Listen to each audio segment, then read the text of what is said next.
Hey everyone, SlasherTheMod here with a new video for Fortnite. As Season 3 drops, we got new items, weapons, mythics, medallions, and even a whole new upgrade system for weapons and cars. The whole season starting off with nothing but chaos and most definitely creating a meta for just using vehicles majority of the time. However, just for today, I'll be talking about the new weapons and mythics that came with this new season. Just know I am late on making this video, so I will be talking about any other new weapon that was unvaulted and newly added to the game. So without further ado, let's get started. The combat shotguns returns once again for Chapter 5, a semi-auto shotgun that deals moderate damage with a tight spread. Now, capable of running gun attachments, it is also able to deal high damage at longer ranges similar to the Gatekeeper shotgun. The shotgun reloads 2 shells at a time, allowing you to reload for a short moment and shoot once again. As fun as the combat shotgun is, unfortunately it falls a little short to the Gatekeeper shotgun. The only time this shotgun can deal such high damage is at range and of course hitting all pellets with the weapon, especially when you are using the mythic combat shotgun the boss Megalodon drops. The weapon is most definitely better used at slightly longer ranges than your normal close ranges, as the tight spread makes it hard to land shots at very close range. Nonetheless, the attachments best used for this weapon is a speed magazine, laser sights, and muzzle brake. With these attachments, you can deal considerable damage at decent ranges while also maintaining your distance should your opponent attempt to engage with you with a shotgun of their own. Sights are optional, as they can benefit for being able to shoot from behind cover more effectively. As fun as the gun is, it saddens me to see it be a little underwhelming, but perhaps it's still a little early to say this. Next, we got the Boom Bolt. This unique explosive crossbow weapon shoots a bolt that explodes after landing on a surface. Likely to replace with the sniper rifle in the meantime, it deals moderate damage when sticking the player with it, following with a huge explosive damage hit. It's slow and is limited ammo count due to explosive ammo being capped at 12. However, this weapon is incredible against vehicles that can deal up to 300 damage per bolt attack, enough to harass and destroy enemy vehicles who are in the distance.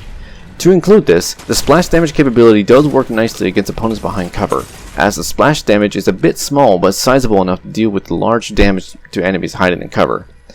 While attachments aren't fully necessary, a thermal optic sight, drum magazine, and a laser sight are best used for this weapon.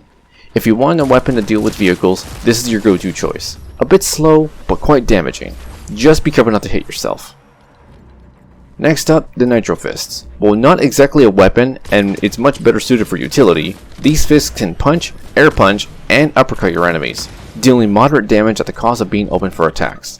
These fists allow you to be more mobile, and in the event that a car is chasing you, you can use it to avoid cars boosting towards you or to rotate around the map as the storm closes in.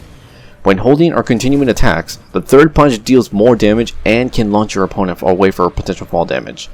The mythic variant, Megalodon's Nitro Fists, are practically identical, with the only difference being is that they have one more extra charge.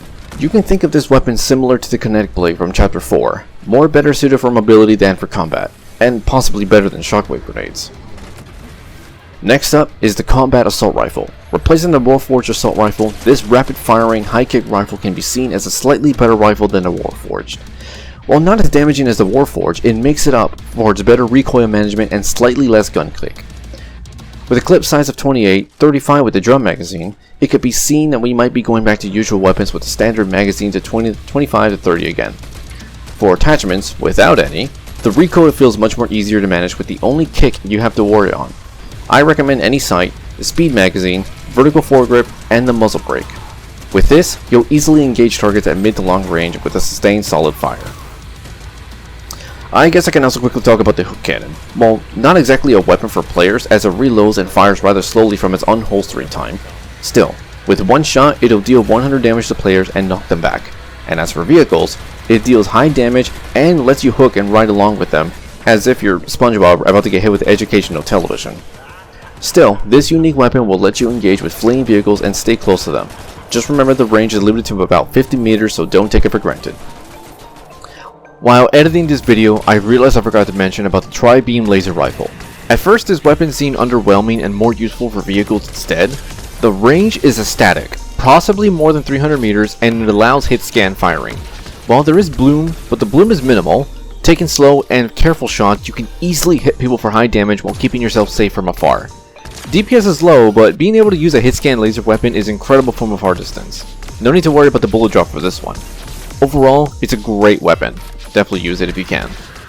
Hey guys, just as recently another update dropped. Not only with a new reload mode, but also items like C4 was added, along with a new sniper rifle called the Heavy Impact Sniper Rifle. This single bullet rifle deals a massive 130 plus damage to players on the body, 325 to the head, or more or less, and almost 400 damage to vehicles. It's clear that this rifle is much more better suited against vehicles, not only for the damage, but also the force the shot does to a vehicle, able to knock it away for a short distance. The only downside for this weapon is you are not able to modify it at a weapon bench. The rifle only comes with a muzzle brake and a 4x scope, which honestly sounds like a nice balance to it, rather than bringing back the 5 magazine snipers with suppressors. As I went to record with this weapon, I'm amazed with how hard it hits, and curious to know what future changes the weapon may or may not get. Some may not be happy that snipers are returning to the game, but what can you really do? While those are the new only weapons and items added to Season 3, I can quickly talk about the unvaulted weapons and some of the mythic weapons we have today. We got the Enforcer AR, the Ringmaster's Boom Bolt, the Machinist Combat AR, the Conductor Hand Cannon, and the Tactical Assault Rifle. The Tactical Assault Rifle was released in the last season, but I want to quickly talk about it as I did plan a video for it, but I never got to it unfortunately. And the Enforcer AR was back in Season 1, returning once again. So to make it short, the Tactical Assault Rifle uses light bullets, deals decent damage with more damage fall off, and has better hipfire spread and recoil compared to the other rifles. The recoil spread is minimal, and with the right attachments you can keep your reticle dead on your opponent, no matter the situation. Just mind the lower damage when at range, as this is the weapon's weakness against all odds. For the best attachments for this weapon is the 1.3x sight, or the thermal sight, the speed magazine, vertical foregrip, and the muzzle brake. With those attachments, recoil management will be no problem for anyone. Just mind the distance you're shooting from. For the Enforcer AR, this slow firing yet high damage weapon is a marksman's auto rifle. Its low DPS and poor hipfire capabilities requires this weapon to be mainly used for medium to long range. Still, in Season 1 it turned out to be my favorite rifle to use, dealing high damage at long ranges along with using medium bullets. This allows you to pressure fleeing enemies than if someone used a DMR or sniper.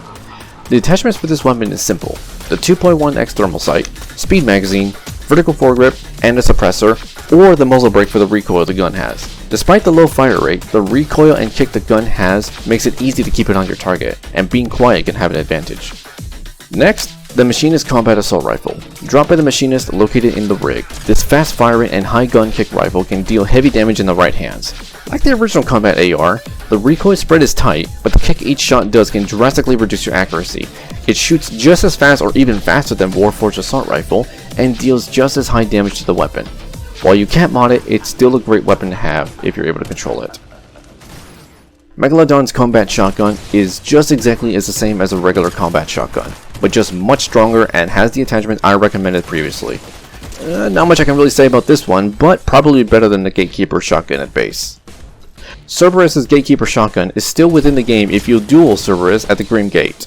The weapon is still just as crazy strong at close range, short range, though why is it still in the game right now? We know the other mythics were vaulted. The same goes for Oscar's Frenzy Auto shotgun, which you can find him in Classic Courts and duel him for his shotgun. Just as strong as the original Frenzy Auto at close range, just mind the reload time. It amazes me this shotgun made a return as well. The next mythic, Ringmaster's Boom Bolt, is a more powerful version of the Boom Bolt. While it performs the same, it already does come with the best attachments, albeit with the limited rockets you can carry. But with Scar's Medallion, infinite ammo with the Boom Bolt is incredible, and it still deals high damage against vehicles. Finally, the Conductor's Hand Cannon. This unique mythic hand cannon can only be found in one spot only, Loot Island. You'll have to claim Loot Island to receive this mythic. While it does perform like a regular hand cannon, this mythic one does an incredible 103 damage per shot on the body without damage fall off. With a headshot doing 185 per shot, the headshot multiplier likely being the same or less than a regular legendary hand cannon. The fact that you can deal 100 plus damage with a hand cannon alone is amazing. It does bring the question though, who is the Conductor? Or is the wording Conductor is just being a name for it? Who knows? That's all the core weapons as of right now. A few recent patches came by buffing the weapons and nerfing a few. The whole season is still quite chaotic with the vehicles driving around wildly. It's still bringing a whole new amount of fun with squads. I know, the video is a bit late, but being on vacation and work right after can slow things down. On the bright side, I was able to update the script and information on the video to keep up, so hey, it all worked out. Nonetheless, I hope you guys enjoyed this video and it helps you out for your future games. I am doing my best to keep up with consistency, maybe try to make some kind of schedule for this whole thing. Maybe, I have to really see. But I appreciate you guys watching. Just remember, stay safe out there, wear your face masks, and I'll see you guys in another video.